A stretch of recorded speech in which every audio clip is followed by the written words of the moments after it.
हम देहात में हज़ारों तरह के रोज़गार, हज़ारों तरह के कारोबार आपका इंतज़ार कर रहे हैं। शायद आपने कभी उस पर ध्यान नहीं दिया। आज भी गाँवों में हज़ारों तरह के रोज़गार आपके लिए उपलब्ध हैं, सिर्फ़ आप करने योग्य हों। गाँवों में रहने वाला सिर्फ़ कृषक ही नहीं है, सिर्फ़ अन्न ही पैदा नहीं करता, वो गेहूँ या चावल ही पैदा नहीं करता। इसके अलावा किसान तो साग सब्जियाँ भी पैदा करता है, फल भी पैदा करता है। और यदि इन सब चीज़ों को आप सही तरह से प्रयोग कर पाएँ तो एक उद्योग आज भी गाँवों में खड़ा हो सकता है। क्योंकि जिस चीज़ को लेकर हम शहरों की तरफ भागते हैं वो तो हमारे पास सहजता से गाँवों में उपलब्ध है। तो ऐसे में गाँव आपका इंतज़ार कर रहा है, सिर्फ आपको सोचने की, आपने योजना बनाने की ज़रूरत है। आप यदि योजना बना के तो गाँवों में भी कई तरह के रोज़गार आप खड़े कर सकते हैं। यदि आप साग सब्जी लगाते हैं, साग सब्जी पैदा करते हैं, फल पैदा करते हैं, तो आपने कभी ध्यान देने की कोशिश नहीं की हो कि आपकी साग सब्जी हो या फल हो, खेतों से उस मूल कस्टमर तक पहुंचते पहुंचते या हमारी रसोई घर तक पहुंचते पहुंचते कम से कम 20-25 हाथों से गुजरती है।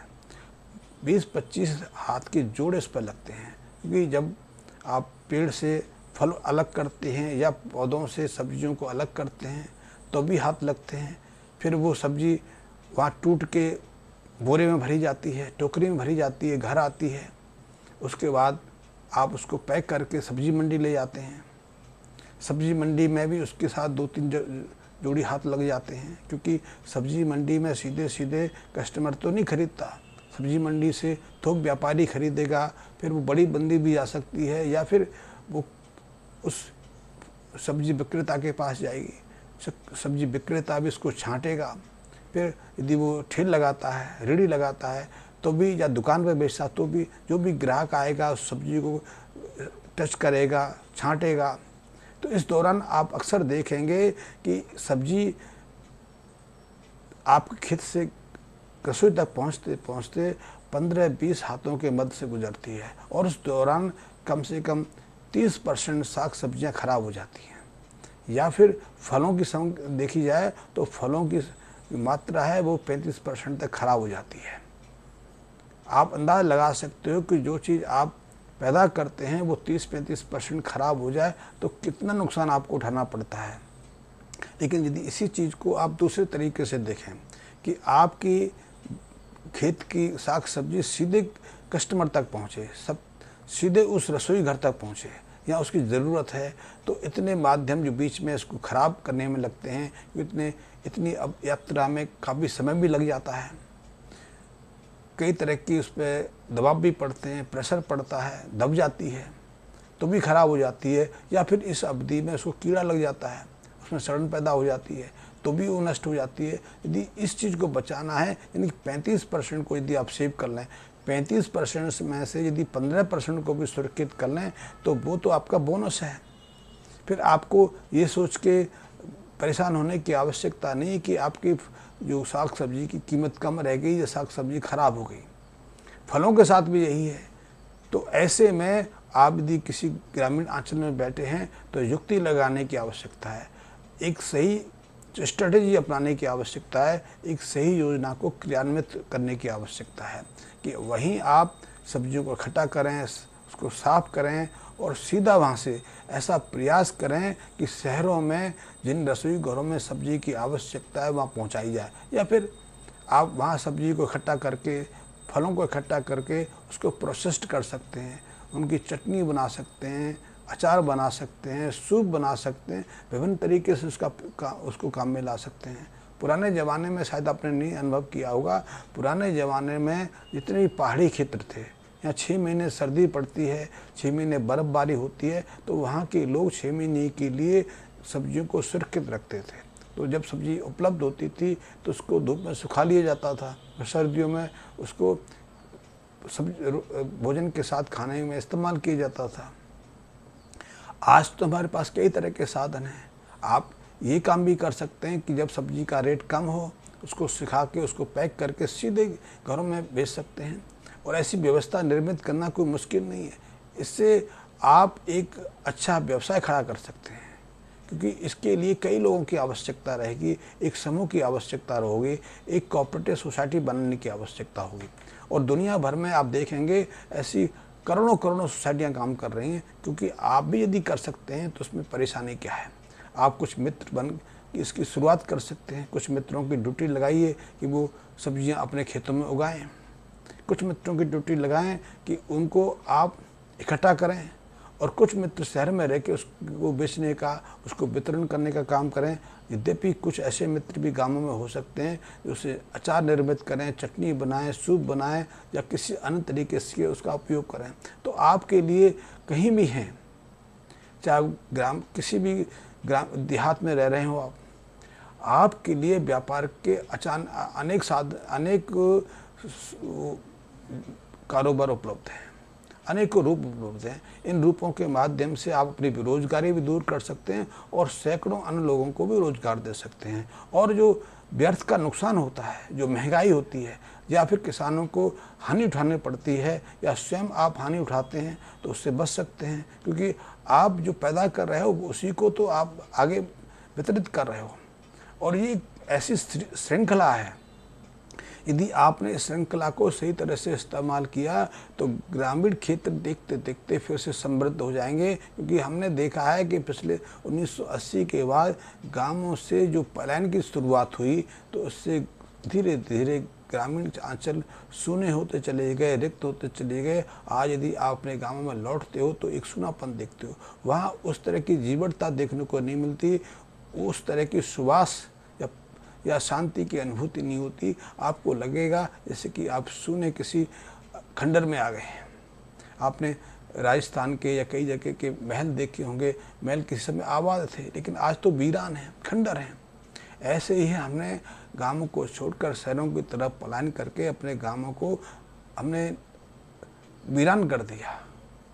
और इसीलिए हमारे जो लोग वहाँ रह गए वो कहते हैं कि गांव में रोजगार कहाँ। लेकिन जो लोग गांव छोड़ के शहरों में बसे वो भी कोई सही स्थिति में नहीं है। उनमें से बहुत कम लोग ऐसे हैं जो सही स्थिति में हैं, अन्यथा वो भीड़ में शामिल हैं। गांवों में प्रातःकाल उठते ही उनको शुद्ध हवा का झोंका मिलता था, वो शुद्ध आहार का सेवन करते थे। 4 दोस्त होते थे जो पूछते थे, बहुत बड़े समूह के साथ उनका संबंध होता था। लेकिन शहर में आते आते आपको जानने वाले कितने हैं। आप तो प्रदूषित वातावरण में रहते हैं। इसलिए जो लोग 50-60 सालों से शहरों में रह रहे हैं, उनकी जो उम्र है कम से कम 15 साल घट गई है। गांवों में आज भी लोगों की उम्र 80 और 90 साल के आसपास पहुंच जाती है, लेकिन शहरों में आपको कोई बिरला व्यक्ति मिलेगा जो आज भी 80 साल की उम्र में चल फिर सके। अन्यथा शहर की ज़्यादातर आबादी किसी न किसी रोग से पीड़ित है, और 60 साल के बाद वो एक तरह से दवाइयों पर निर्भर होकर रह जाती है। तो यदि आपने स्वस्थ रहना है, आपने रोजगार में के रूप में आगे बढ़ना है, तो आपके लिए ग्रामीण आचरण सबसे उत्तम है। ग्रामीण क्षेत्र में अथक संभावना है। सिर्फ सोचने की, उस पर कंसंट्रेट करने की और उसमें योजनाबद्ध तरीके से आगे बढ़ने की आवश्यकता है। क्योंकि शहरों में भी तो हम ही रहते हैं, शहरों में तो हमारे जैसे ही लोग रहते हैं, उनकी वही आवश्यकता है जो हमारी आवश्यकता है। लेकिन हम उनके ऊपर निर्भर हो जाते हैं और गाँव को साइलेंट कर लेते हैं। लेकिन 1980 से पहले नहीं था। 1980 से पहले भी गांव जिंदा थे, हर ज़रूरत सहजता से पूरी हो जाती थी, क्योंकि उस समय हमारा स्वास्थ्य को लेकर कोई चिंतित होने की आवश्यकता नहीं रहती थी। आज तो हर आदमी ये कहता है कि गाँव में स्वास्थ्य नहीं है, शिक्षा नहीं है। शिक्षा की मान सकते हैं कि शिक्षा की साधन अभी भी ग्रामीण आचरण में सहजता से उपलब्ध नहीं है। लेकिन आप एक बात को ध्यान से सोचिए, समझने की कोशिश करिए, जो शहरी क्षेत्र में जाके शिक्षण का कार्य कर रहे हैं, जो एजुकेशन देने के कार्य कर रहे हैं, वो आए कौन? वो आप नहीं थे क्या? हमारे नहीं थे क्या? हम नहीं थे?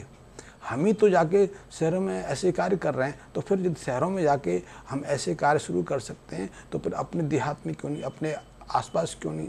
अपने आसपास के जो प्राकृतिक स्वास्थ्यकारी वातावरण है उसमें रह के हम क्यों नहीं प्रयत्न करते? यदि वहीं प्रयत्न करेंगे तो हमारे बच्चे भी स्वस्थ रहेंगे, हम भी स्वस्थ रहेंगे और अपने परिवार के साथ रहेंगे।